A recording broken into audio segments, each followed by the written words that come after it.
மனசாய் தொட்டு சொல்லுங்க, உங்க நெஞ்சில இப்படி கை வச்சு சொல்லுங்க. ஆமா சார் கரெக்ட், அவர் சொல்றதுல எந்த தப்பும் இல்லை. 2.5 வருஷமா எங்களை இந்த ஆளு இவெல்லாம் சொல்றதுக்கு வார்த்தை இல்லை சார் அப்படிங்கிற மாதிரி 8ஆம் இடத்துல இருந்து பெண்டு கழட்டி இருப்பார். ஏன்னா ஜென்ரலாவே 8 கூடியவன் உங்களுக்கு. அவன் அந்த ஆளு வேற ஆட்சியா வேற இருந்தான். அப்போ அஷ்டம சனி, கல்லுண்ட குரங்கு மாதிரி, குரங்கு சும்மாவே கிடைக்கும், அது கல்லு குடிச்சிட்டு வந்தா எப்படி கிடைக்குங்கிற மாதிரி சனி. இப்போ இந்த ஆளு 9க்கு நவுந்துட்டார். இதனால 2 விதமான நன்மைகள். 7 கூடியவர் 9ஆம் இடத்திற்கு வந்ததால, திருமண ஸ்தானாதிபதி பாக்யாதிபதி இடத்துக்கு போனதால உங்களுக்கு குடும்பத்தில் மகிழ்ச்சி வருகிறது. இப்பதான் உங்க வாய்க்கு வெள்ளம் போடணும். ஆவா உண்மை. கடகராசிக்காரர்கள் இனி மகிழப் போகிறீர்கள். 7 கூடியவன் 9ஆம் இடத்துல இது வரைக்கும் கனடா போகணும் ஏனேமே போவீங்க பாருங்க.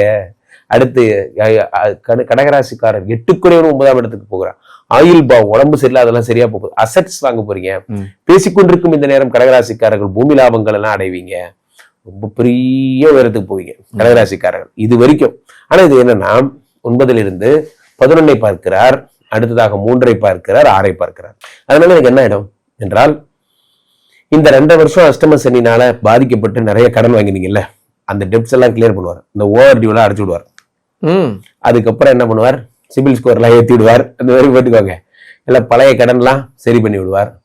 சோ அப்போ இந்த வருடம், இந்த 2.5 வருடம் தடைகளில் இருந்து வெளிவர நேரம். இந்த டிராப்ல மாட்டினவங்க நல்லாவே பேசிட்டு இருந்தா சார், சொன்னான்ட்டு நான் போய் காசு போட்டேன் சார், 1 லட்சத்துக்கு 8,000 ரூபாய் தரேனாங்க சார், நாமத்தை போட்டு தூக்கிட்டு ஓடி போயிட்டான் சார் அப்படிங்கிறவங்களுக்கு எல்லாம் இனிமே அந்த காசு ரெக்கவர் ஆகி வரும். அது போன்ற விஷயங்கள்லாம் நடக்கும். சனி பகவான் உங்களுடைய கண்ணீரை துடைக்க போகிறார்.